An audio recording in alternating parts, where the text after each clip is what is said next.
Fala pessoal, tudo bem? Sejam bem-vindos a mais um vídeo do meu canal, sou o Roberto Brito novamente. Nesse vídeo eu vou falar sobre esse cara aí, ó, que eu estou compartilhando. Ele é um simulador de call center receptivo, daqueles que nos permite simular resultados e nos trazer uma visão antecipada dos números, né? Quando a gente consegue enxergar os números de forma antecipada, isso nos permite explorar melhor as vulnerabilidades, né? As oportunidades de melhorias, né? Montar planos de ações, enfim, a gente consegue mudar a estratégia com a melhor tomada de decisão. É muito legal essa ferramenta, é um site muito funcional e ele é indicado para todos, né? Independente da posição que você ocupa. Você pode não trabalhar diretamente com ele, mas esse vídeo aqui ele vai te dar o conhecimento para você entender como que funciona o call center. Então, estando você na linha de frente ali, atendendo as chamadas, é importante você entender para que você possa pleitear cargos maiores. O supervisor é importante entender para que ele possa fazer a gestão da equipe, administrar as expectativas, a ansiedade, contar o que está acontecendo e por aí vai. O coordenador, o gerente, a alta liderança. Quanto melhor o entendimento de como funciona o call center receptivo, melhor vai ser a comunicação, melhor vai ser o alinhamento entre todos. Eu diria que é melhor também a parte organizacional. Belezinha? Sem mais delongas, vamos para a prática, tá? O que eu vou passar aqui para vocês é uma visão rápida de quais são os elementos que a gente tem no site. Então, destacando aqui uma área de gráfico onde a gente vai apresentar as curvas, né, as simulações. Ao lado esquerdo, as premissas, que são as metas que a gente tem para o simulador. Um pouco mais abaixo, uma tabela que mostra o realizado, é o quanto, né, a gente está se aproximando das metas, das premissas, né? E mais abaixo um quadro de simulação, que é uma tabela muito similar, se comporta muito próximo do Excel, tá? Que é onde a gente vai utilizar para manusear os dados, ok? Legal. O call center ele funciona, ele começa, né, essa parte de planejamento com a quantidade de chamadas e o tempo médio de atendimento. Então eu tenho uma curva aqui de uma operação que começa às 6 horas da manhã e ela termina às 9 horas da noite. Eu já copiei aqui no Excel, no outro monitor, e vou colar aqui, tá? Antes de eu colar, observe essa coluna de entrada. Todos os intervalos estão flagados como não, ok? E a partir do momento que eu colar, vai perceber que alguns vão ser transformados para sim, mas não todos, tá? Mas aqui embaixo eles estão como não. Por que que isso acontece? Vamos começar por essa primeira coluna. Porque o simulador ele precisa saber qual que é o horário que o representante de atendimento pode entrar. Pensa assim, se o call center ele termina às 9 horas da noite, não faz sentido a gente colocar um horário de entrada 8 horas da noite. A gente precisa ter um limite ali para que a saída do agente, do representante, case com o término do expediente do call center. Vocês viram que quando eu coloquei os contatos, né, e o TMA, automaticamente foi calculada a necessidade. O que é a necessidade? É a quantidade de agentes que a gente precisa ter para atender essa demanda dentro desse nível de serviço estabelecido, do 80-20. Ou seja, 80% das chamadas tem que ser atendido em até 20 segundos de espera. Tá? Aqui no gráfico foi criada essa curva da necessidade, uma cortina que mostra a probabilidade de abandono. Okay? Dá para a gente manusear o gráfico e eu pretendo inserir novos indicadores nas novas versões. Tá bom? Quando a gente olha aqui para a tabela, existe um recurso que ajuda a higienizar a tabela, porque a gente tem muitas linhas nesse exemplo que estão vazias. Então, se a gente clicar nessa visão, a gente só vai trabalhar com as linhas que a gente tem valores. Então, aqui a gente tem, passamos pela coluna da entrada, contatos, TMA, o NEC é a necessidade, cálculo baseado na fórmula de Erlang. Dimensionamento é quantos recursos dimensionados nós temos. O tempo médio de espera é infinito, porque eu não tenho nenhum recurso dimensionado. A diferença é a diferença do dimensionado para o NEC, ou seja, eu preciso de 6, está faltando 6, né?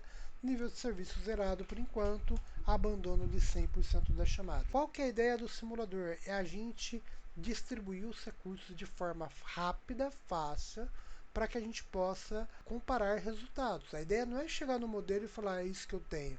Na verdade, a ideia é chegar no modelo e depois mudar o cenário, para mudar as configurações de pausa, mudar turno, para falar, para a gente entender qual que é o modelo mais eficaz, tá? Então, mas aonde estão os turnos, essas configurações? Se a gente clicar aqui na engrenagem, a gente vai ter um turno de 6 horas e 20 pré-configurado, com um turno de 7h12. Dá para colocar outros turnos aqui na frente, 8h20, 10 horas.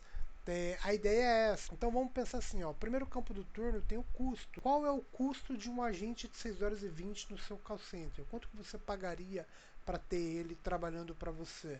Eu vou chutar aqui, tá? Só para a gente ter um valor para a gente brincar. 2.500, tá?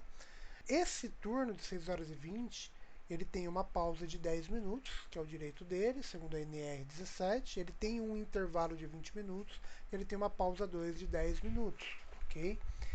E aqui embaixo estão as configurações do período que essas pausas podem ser tiradas. Por exemplo, no caso da pausa 1, aqui eu estou falando que o rapper pode tirar entre a primeira hora de trabalho até a terceira hora de trabalho. Então o algoritmo ele vai escolher o melhor intervalo dentro desse período. Os valores estão sobrepostos aqui, mas não é que ele vai trazer o intervalo para frente, a pausa 2. Na verdade, ele abre uma opção. Só que se ele colocar aqui, ele pode estender o intervalo um pouco mais próximo, né? Ele não é fixo. Mas quem está simulando quiser estabelecer períodos menores, então eu estou exemplificando aqui com o turno de 7h12, brincando aqui com a parte do gráfico para mostrar como que se configura, tá? Então aqui, nesse exemplo, eu vou trabalhar com o turno de 6 horas e 20. Se eu selecionasse 7h12, o simulador ele ia colocar os dois conforme a oportunidade, tá bom? Mas vamos começar pelos 6 horas e 20. Estando com o turno configurado, com o valor configurado, qual que é a ideia aqui? Clicar nesse botão automático e ele vai fazer a distribuição dos recursos automaticamente. Então perceba que o algoritmo ele vai tentar acompanhar a curva da necessidade. A configuração aqui é assim, ó, quantidade de agente necessário, quantidade de agente que eu estou dimensionando. Conforme a gente vai dimensionando, por enquanto o nível de serviço está zerado, ele considera essa taxa de abandono, ela trabalha usando uma relação com o nível de serviço, tá bom? Por isso que mesmo colocando agente, as chamadas estão abandonadas. Você pode falar assim, poxa, mas eu estou com tudo isso de agente, 100% que vai abandonar, é porque ela considera que vem de um consolidado. Por exemplo, a fila que começa aqui atrás, a pessoa não pega mais. As chamadas vão se acumulando, ele entende que nessa configuração está muito crítica, por isso que ele está colocando 100%. Mas vocês vão ver que conforme eu vou adicionando, daqui a pouco ele começa a trazer o nível de serviço, que é o que está aparecendo aqui, tá? Então vamos lá, ó, trazendo o nível de serviço. O objetivo é atingir 80% nesse cara aqui, ó. Então por enquanto a gente está com 46,9, uma taxa de abandono de 41,2. Se nós trouxermos a visão do abandono e tirar esse cara, o abandono ele está ocorrendo justamente onde o nível de serviço está baixo, tá? Nesse cenário aqui, nessa curva, ele tem três pontos preocupantes, né? Que é período da manhã, período da tarde e período da noite. Então, a gente precisa dimensionar para tentar aliviar esses picos. E aqui a gente bateu 80%. Olha que interessante, gente. Você, supervisor, sabia então que a taxa de abandono e que o nível de serviço ele é previsto numa operação? Porque com essa configuração aqui, a gente vai fechar o dia com 80% das chamadas atendidas em 20 segundos de espera. Mas existem momentos que vai ter fila. E essa fila é normal.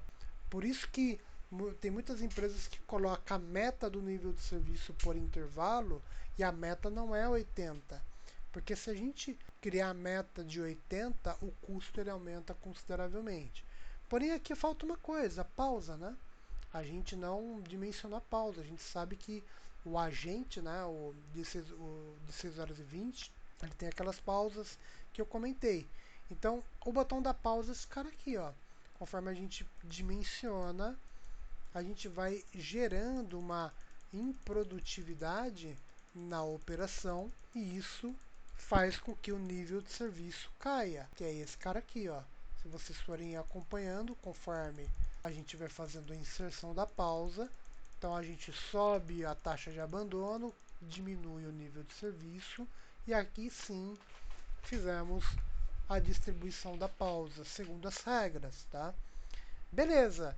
Se o nível de serviço caiu, a taxa aumentou, a gente vai ter que dimensionar novamente. Batemos 82%, a taxa caiu, vamos trazer para baixo. Dimensionando a pausa dos recursos adicionais que nós havíamos colocado, a gente está na faixa de 79,30. Tá? Para colocar mais um, fecha então, ele ultrapassa até em 82,5. E aqui a gente tem uma referência de call center dimensionado. Nós colocamos 76 representantes com torno de 6 horas e 20, sendo que o custo da nossa operação equivale a 190 mil. Então a ideia é essa, a gente comparar de forma rápida qual é o modelo que a gente consegue dimensionar, batendo essa meta, diminuindo este cara aqui, ó. Aqui está uma proposta, é um modelo matemático que mostra algumas vulnerabilidades, alguns pontos críticos, mostra alguma ociosidade. Aí você pode falar assim, poxa Brito, mas essa ociosidade não dava para tirar a pausa aqui, visto que aqui é término do expediente, a gente não consegue, entendeu? Porque pensa assim, ó, o agente que entra às 6, ele está saindo meio-dia e 20. A gente não pode tirar pausa no último horário, por isso que aqui existe acaba sobrando um fôlego a mais, entendeu? E isso a gente precisa entender que existem horários que vai ficar ocioso, existem horários que vai ficar crítico. O que eu quero dizer é que para a gente melhorar o nível de serviço desse intervalo, nós vamos aumentar naturalmente a ociosidade deste. Porque você concorda comigo que o cara que entra às 6, ele vai sair meio-dia e 20? Então, eu coloco mais um aqui, eu aumento esse pico. Melhoro esse e aumento esse pico. Coloco outro, melhoro esse e aumento esse pico de ociosidade. Então, esse é um dos desafios, né, do call center receptivo. E a gente pode falar assim, tá, mas como melhorar isso? Então a gente pode trabalhar ou com turnos diferentes, essa é uma possibilidade, colocar um recurso de 10 horas, será que a cobertura dele muda, né, esse cenário? Isso que vale testar. Ou será que compensa a gente mexer no expediente do grupo? Ao invés de iniciar às 6, a gente coloca para trabalhar das 8 às 10 ou das 8 às 6. O que isso muda quando a gente faz essa brincadeira? É isso que a gente tem que brincar na ferramenta.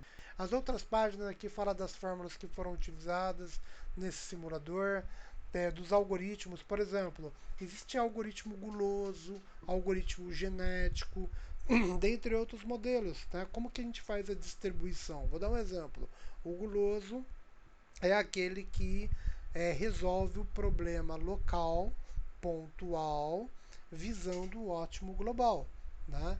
Ele não pensa muito no passado. Ele olha e fala, olha, eu tenho esse cenário, eu vou colocar o rap na melhor posição. Porque neste momento a melhor posição é essa.